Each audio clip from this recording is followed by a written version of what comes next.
Hey guys, my presentation is about questioning in the classroom. This is something I use a lot in my day-to-day teaching, or what was my day-to-day teaching. So that is why I chose this to present on.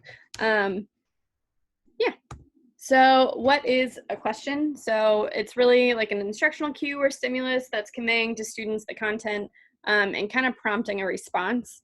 Um, a lot of people, when they think questioning, they tend to think of the Socratic method, which stems from Socrates and his beliefs on teaching. And the Socratic method really focuses on using questions and answers to challenge students' assumptions and expose contradictions and lead to new knowledge and wisdom. Um, I think it does a great job. It can kind of bring up misconceptions if they're there in student answers. I think it works great as a formative assessment tool, like an informal assessment. So I use it for that all the time. So why ask questions? Like, what's the point in asking your students questions during classes? I think this comes in handy a lot with every day in class, but especially lecture heavy days when normally students might start to like zone out, not pay attention. You might start seeing distractions and stuff in your classroom this time, like during lecture days. I get it. Like sometimes just sitting there for 50 minutes while someone talks can be a, a bummer. But as much as I try to avoid that in class, sometimes you just have to have lectures and notes. So when I lecture, I try to incorporate as many questions as possible.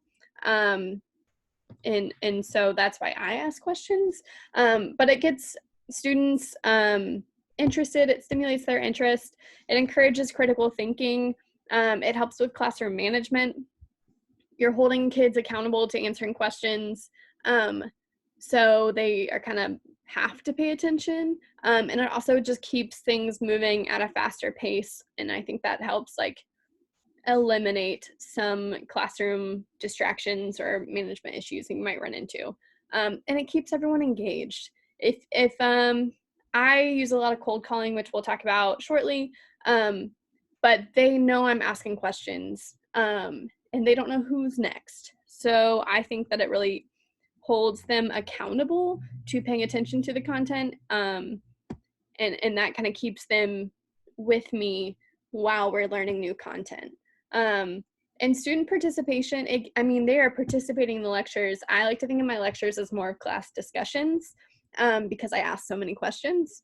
Um, and that has in turn gotten more students to ask questions as well. But there are tons of studies out there that talk about how student participation directly correlates with student achievement. So more questions, more participation, better grades. So some questioning strategies. We're kind of gonna hit on this from a couple of different directions. But some things for your questions in general. Vary the difficulty of thinking. So there are low order questions and higher order questions. Think of like Bloom's taxonomy. A lot of my questions during lectures do tend to be lower order questions, just response. We hit on vocab, steps in a process, stuff like that. But when it comes to after a big lab or inquiry activity or something like that, I try to incorporate more higher levels of thinking and kind of encourage them to think about different things critically, come up with explanations, support those explanations with reasoning, and kind of tie content into whatever activity we're doing. So you can kind of vary it that way. Make sure you're questioning everybody. I will talk about this at the end, but it's really easy to kind of fall into the slog of asking the same 3 or 4 people questions, or there are 3 or 4 students who are the only ones who answer questions. And so you want to make sure that everybody is participating. So which is why I like cold calling, because I make sure that I hit on all my students, not just the ones who always have an answer. So it holds everybody accountable for the content. Provide enough wait time. We have talked about wait time prior in classes, and I'm going to hit on it again, but just making sure that you're pausing after your questions, and that kind of elicits more responses, or more in-depth responses. And then ask questions that elicit correct or positive responses. Obviously, I want students to be paying attention and to have correct responses to everything. But some days, if we're going through like really tough content and people aren't necessarily getting it, one, questions, they act as that formative tool where I know they're not understanding. I do try to end class on some like positive questions, not positive questions, but questions that students are going to get right. Because that way they feel successful. So it kind of lends to the efficacy of it as well, of them knowing that they are able to do things, and increasing their confidence in the content. And then vary the way that students respond. So generally when I ask questions, I'm expecting verbal responses, but you can also have them all write down their answers on a sheet of paper. So you can kind of do it either way, or mix it up some. And then there's the different kind of responses and way that you're asking students to respond. I've talked about cold calling a lot. That's basically just randomly calling on students to answer questions. It's anybody and everybody. And they never know who is going to get called on next. But that makes sure that everyone's engaged and paying attention, because they don't know who is on the chopping block next. And there's like a choral response. So that's basically asking like a question where you want the entire class to answer at the same time. I don't use this often, but I do use it on occasion, especially if it's something if it's something we've drilled over and over and over again, or maybe a vocab word that they have struggled with or gotten mixed up a lot. We've emphasized it so many times, so now I'm going to ask this question, and these are things that almost turn into like running jokes. Not jokes, but in our class it was homologous and analogous structures that they just got mixed up all the time. So when I would ask a question about it, it would turn into like a class answer of like, and what is this? And they would all answer together. And then you have volunteer responses. So that's where, you ask a question and you call on whoever wants to answer. I use this as well. I kind of mix it up between cold calling and volunteer responses. I just try to be careful because volunteer responses tend to be the same, like 4 people answering questions. So some cold calling strategies. I just do it. All my students are in a seating chart, so I just try to hit everybody in the seating chart. Some people will assign numbers to student desks and do it by number. Some people do the popsicle sticks that we've all seen before, where everybody has a popsicle with their name on it and you draw from a cup. That can help make sure that you call on everybody, because you can see if you're down to the end of the cup. So whichever works for you to make sure that you're like covering everybody in the class. And then wait time. We've talked about wait time. That's, the waiting after you ask the question and then waiting after the student has responded, to give them a chance to come up with a thoughtful answer, and to add on any information at the end of like especially a higher order question.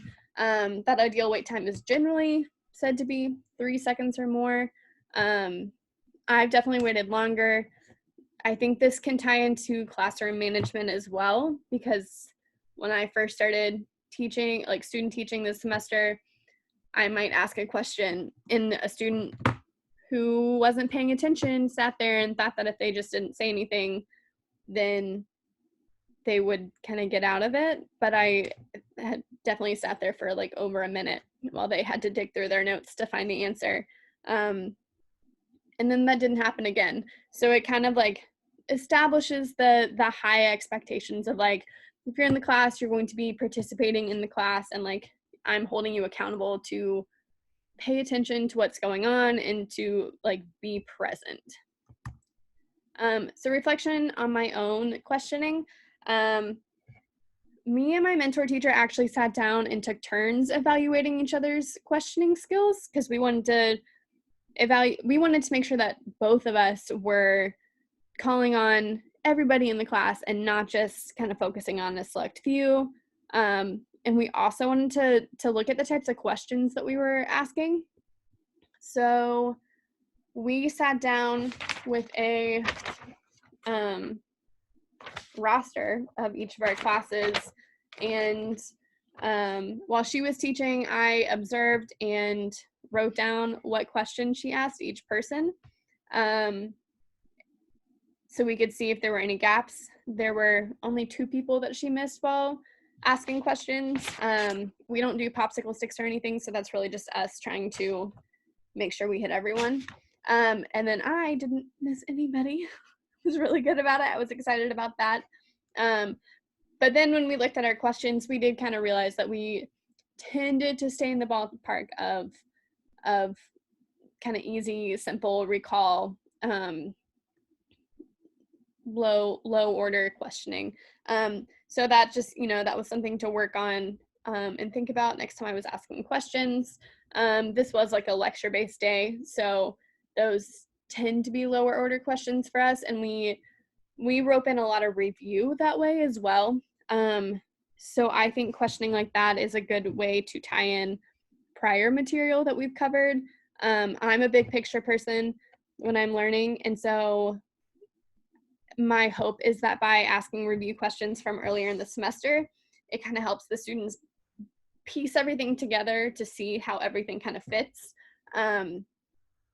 Whether it's some of the simple molecular stuff they learned in first semester or just something we learned in the last unit, if it is similar or fits in any way, I try to like tie it in and be like, oh, but you've seen this before. Like, where did you see this before? Where did you see this root word before?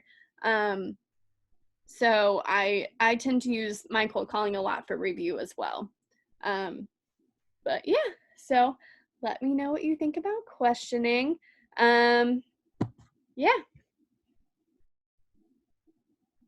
See if I can stop this recording.